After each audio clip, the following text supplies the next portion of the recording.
اس کے بعد ایک تیسرا سوال اللہ تبارک و تعالیٰ نے یہاں ذکر فرمایا ہے کہ بہت سے لوگ آپ سے یتیموں کے بارے میں پوچھتے ہیں، وَيَسْأَلُونَكَ عَنِ الْيَتَامَى، تو آپ کہہ دیجئے کہ اصلاح لہم خیر، کہ ان کی بھلائی چاہنا ہی نیک کام ہے۔ ان آیات کا پس منظر یہ ہے کہ قرآن کریم نے سورہ نساء میں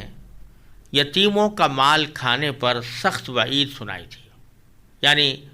جن لوگوں کے پرورش میں کوئی یتیم بچے ہوں اور ان کا کچھ مال بھی ہو جو ان کو اپنے باپ وغیرہ سے میراث میں ملا ہو، تو اس مال کو بہت احتیاط کے ساتھ خرچ کرنا چاہیے، اور جو لوگ یتیموں کا مال ناحق طریقے سے کھاتے ہیں ان کے بارے میں سخت وعید سورہ نساء کے آغاز میں اللہ تبارک و تعالی نے بیان فرمائی تھی۔ تو جب وہ وعید نازل ہوئی اور یہ الفاظ اس میں موجود تھے کہ جو لوگ یتیموں کا مال ظلماً کھاتے ہیں وہ اپنے پیٹ میں آگ بھر رہے ہیں، تو صحابہ کرام رضی اللہ تعالیٰ عنہم اجمعین وہ اس وعید کے نتیجے میں بہت تشویش میں مبتلا ہو گئے تھے۔ تو بعض صحابہ جن کی سرپرستی میں کچھ یتیم تھے وہ اتنی احتیاط کرنے لگے کہ ان کا کھانا الگ پکواتے، انہیں الگ ہی کھلاتے، یہاں تک کہ اگر ان کا کچھ کھانا بچ جاتا تو وہ سڑ جایا کرتا تھا۔ اس ساری مشقت میں تکلیف بھی تھی اور نقصان بھی۔ تو اس آیت نے یہ بات واضح فرما دی ہے کہ اصل مقصد یہ ہے کہ یتیموں کی مصلحت کا پورا خیال رکھا جائے۔ سرپرستوں کو مشکل میں ڈالنا مقصد نہیں ہے، لہذا ان کا کھانا ساتھ پکانے اور ساتھ کھلانے میں کوئی حرج نہیں، بشرطے کہ معقولیت اور انصاف کے ساتھ ان کے مال سے ان کے کھانے کا خرچ وصول کیا جائے۔ اس کے بعد بھی اگر غیر عادی طور پر کچھ کمی بیشی ہو بھی جائے تو اللہ تعالیٰ کی طرف سے معاف ہے، ہاں جان بوجھ کر ان کو نقصان نہ پہنچایا جائے۔ اب رہی یہ بات کہ کون سی چیز انصاف ہے اور اصلاح ہے، اور کون انصاف کر رہا ہے، اصلاح سے کام لے رہا ہے، اور کس کی نیت خراب ہے، تو یہ اللہ تبارک و تعالیٰ ہی خوب جانتے ہیں۔ یہی بات ان آیات میں فرمائی گئی ہے۔ میں ایک مرتبہ پھر اس کا ترجمہ پڑھتا ہوں کہ اور لوگ آپ سے یتیموں کے بارے میں سوال کرتے ہیں، آپ کہہ دیجئے کہ ان کی بھلائی چاہنا ایک نیک کام ہے۔ قل اصلاح لہم خیر، ان کی بھلائی چاہنا ایک نیک کام ہے۔ وَإِن تُخَالِطُوهُمْ فَإِخْوَانُكُمْ، اور اگر تم ان کے ساتھ مل جل کر رہو تو آخر وہ تمہارے بھائی ہی تو ہیں۔ یہ اس شبہ کی تردید کر دی یا اس طرز عمل کے بارے میں ایک واضح بات فرما دی جس کا بھی میں نے ذکر کیا کہ بہت سے صحابہ کرام یتیموں کے معاملے میں احتیاط کی خاطر کھانا الگ پکواتے تھے، کھانا ان کے ساتھ کھاتے بھی نہیں تھے۔ تو فرمایا کہ اس تکلف کی ضرورت نہیں ہے، اگر تم ان کے ساتھ مل جل کر رہو تو کچھ حرج نہیں، کیونکہ وہ تمہارے بھائی تو ہیں۔ واللہ یعلم المفسد من المصلح، البتہ ساتھ یہ بھی بتا دیا کہ کوئی شخص اس کو بہانہ نہ بنائے ان کی حق تلفی کا، اس واسطے کہ اگر کوئی شخص یہ چاہے گا کہ میں یتیموں کے مال میں تصرف کروں اور اس سے خود فائدہ اٹھاؤں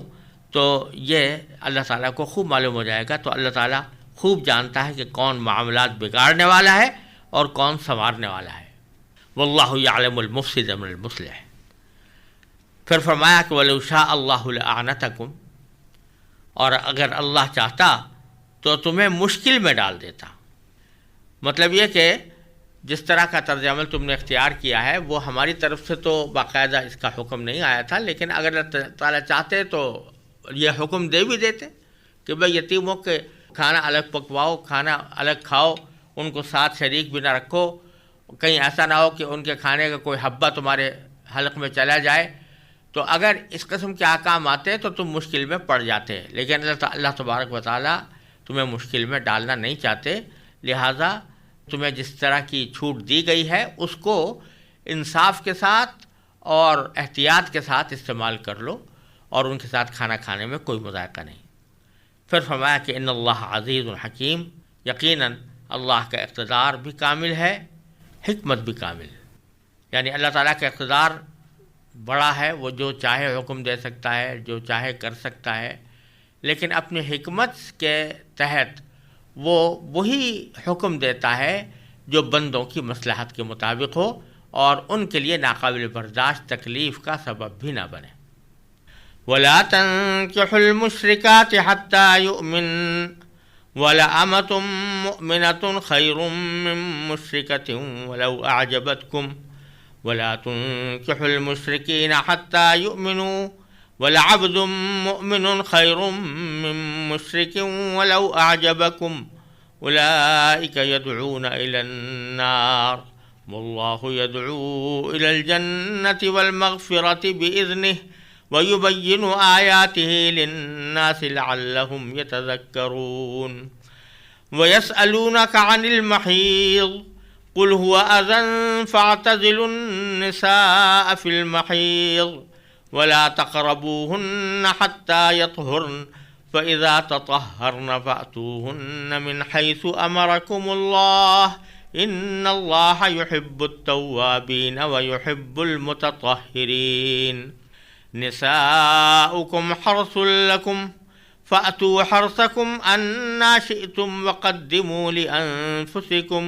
وَاتَّقُوا اللَّهَ وَاعْلَمُوا أَنَّكُمْ مُلَاقُوهُ وَبَشِّرِ الْمُؤْمِنِينَ۔ اور مشرک عورتوں سے اس وقت تک نکاح نہ کرو جب تک وہ ایمان نہ لے آئیں۔ یقیناً ایک مومن باندی کسی بھی مشرک عورت سے بہتر ہے، خواہ وہ مشرک عورت تمہیں پسند آ رہی ہو۔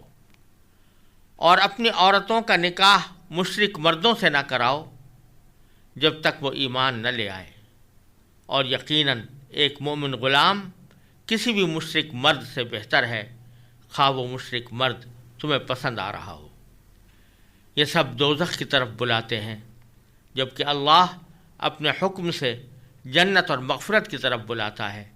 اور اپنے احکام لوگوں کے سامنے صاف صاف بیان کرتا ہے تاکہ وہ نصیحت حاصل کریں۔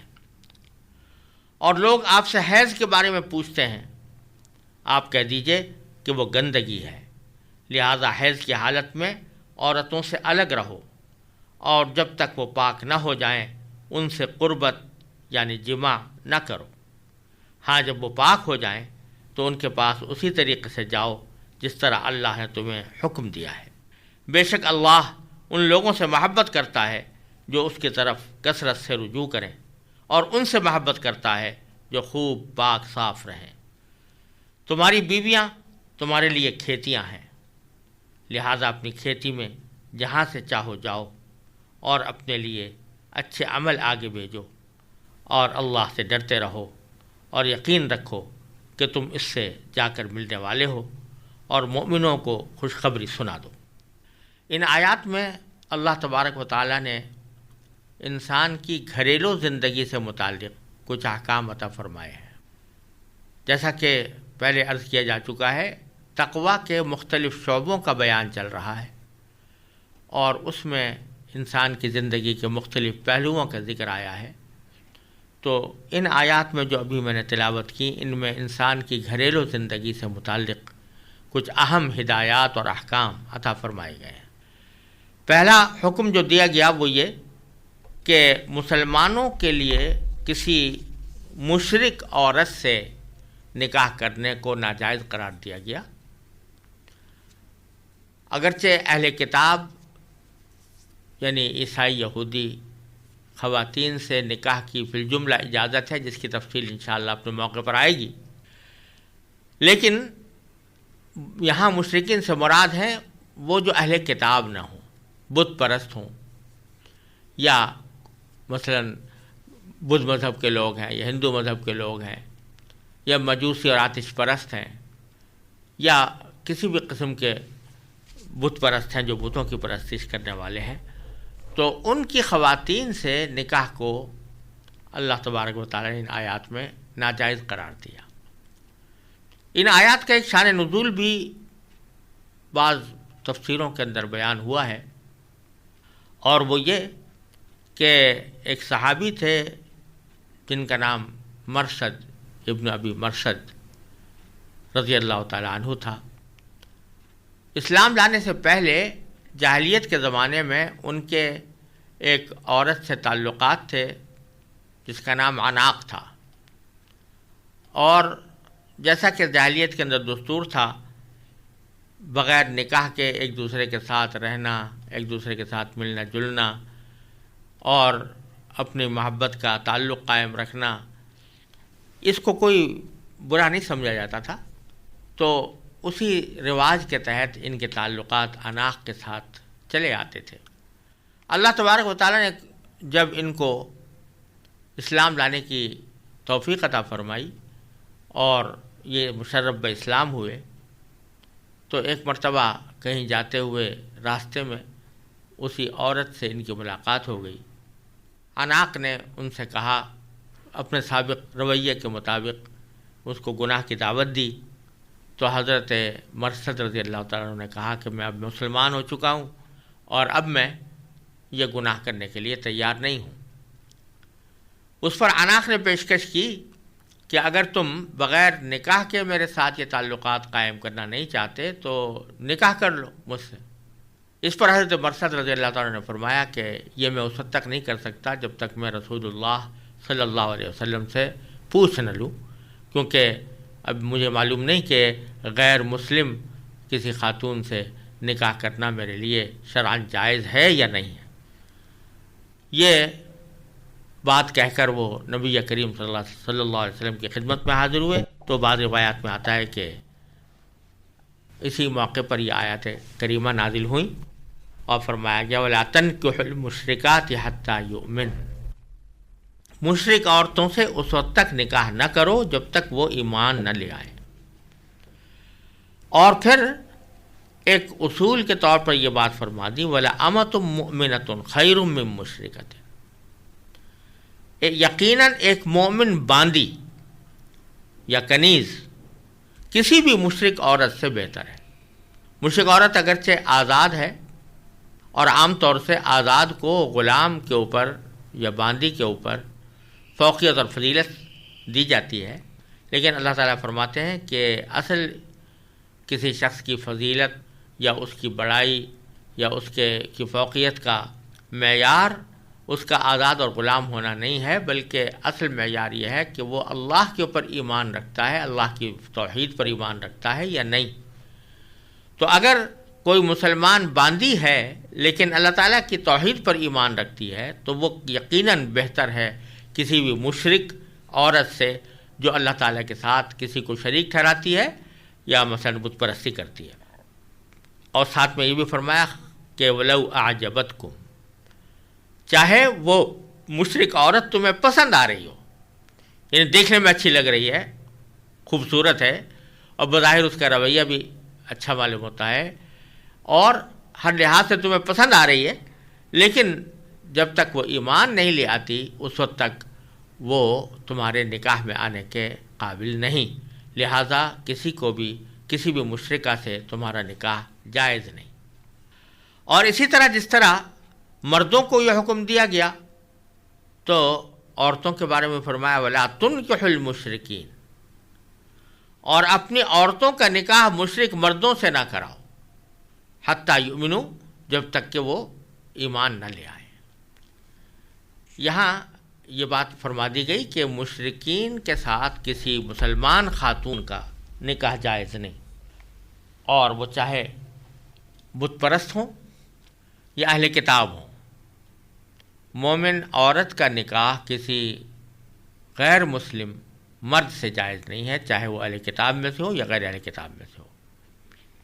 ایک تو یہ نقطہ یہاں سمجھنے کی ضرورت ہے۔ دوسرا اس میں غور طلب پہلو یہ ہے کہ پہلے مردوں سے جب خطاب تھا تو براہ راست مردوں سے یہ کہا گیا تھا کہ تم مشرک عورتوں سے نکاح نہ کرو۔ اسی طریقے سے یہاں پر جب عورتوں سے خطاب ہو تو بظاہر تقاضا یہ تھا کہ یہ کہا جاتا عورتوں سے کہ اے عورتوں تم مشرک مردوں سے نکاح نہ کرو، لیکن اللہ تبارک و تعالی نے یہ پیرایہ یہاں پر بدل دیا۔ خطاب عورتوں سے کرنے کے بجائے عورتوں کے سرپرستوں سے، اولیاء سے، کیا کہ ولا تنکحوا المشرکین، کہ تم اپنی عورتوں کا نکاح مشرک مردوں سے نہ کراؤ۔ اس میں اشارہ اس بات کی طرف دے دیا گیا ہے کہ خواتین کی حرمت اور ان کی حیا کا تقاضا یہ ہے کہ وہ اپنا نکاح خود کرانے کے بجائے اپنے اولیاء کے ذریعے کرائیں۔ یہ کوئی غیر معمولی حالات تو ہر جگہ مستثنیٰ ہوتی ہیں، لیکن عام حالات میں عورت کو خود اپنا نکاح کرنے کا اقدام بغیر ولی کے نہیں کرنا چاہیے۔ تو لا تنکحوا المشرکین میں اس بات کی طرف اشارہ موجود ہے کہ اے اولیاء، تم اپنی عورتوں کا نکاح مشرکین سے نہ کراؤ حتیٰ یؤمنوا، جب تک کہ وہ ایمان نہ لے آئیں۔ اور یہاں پھر وہ بات دہرائی گئی ہے کہ وَلَعَبْدٌ مُؤْمِنٌ خَيْرٌ مِّن مُشْرِكٍ، کہ ایک مومن غلام یقیناً کسی بھی مشرک مرد سے بہتر ہے، وَلَوْ أَعْجَبَكُمْ، خواہ وہ مشرک مرد تمہیں پسند آ رہا ہو۔ اور پھر اس بات کی دلیل یہ بیان فرمائی کہ اولئک یدعون الی النار، یہ سب دوزخ کی طرف بلاتے ہیں۔ جو بت پرست ہے، مشرک ہے اور دوسروں کو بھی شرک کی دعوت دیتا ہے تو وہ در حقیقت دوزخ کی طرف بلاتا ہے۔ اور واللہ یدعو الی الجنہ، اور جبکہ اللہ تبارک و تعالی جنت کی طرف دعوت دیتا ہے، والمغفرۃ، اور مغفرت کی طرف دعوت دیتا ہے، بِإِذْنِهِ، اپنے حکم سے وہ دعوت دیتا ہے کہ تم ایسے کام کرو جس سے تمہیں جنت حاصل ہو، جس سے تمہارے گناہوں کی بخشش ہو۔ اور پھر فرمایا کہ وَيُبَيِّنُ آیَاتِهِ لِلنَّاسِ، اور اللہ تعالیٰ اپنے احکام لوگوں کے سامنے صاف صاف بیان کرتا ہے، لعلہم یتذکرون، تاکہ وہ نصیحت حاصل کریں۔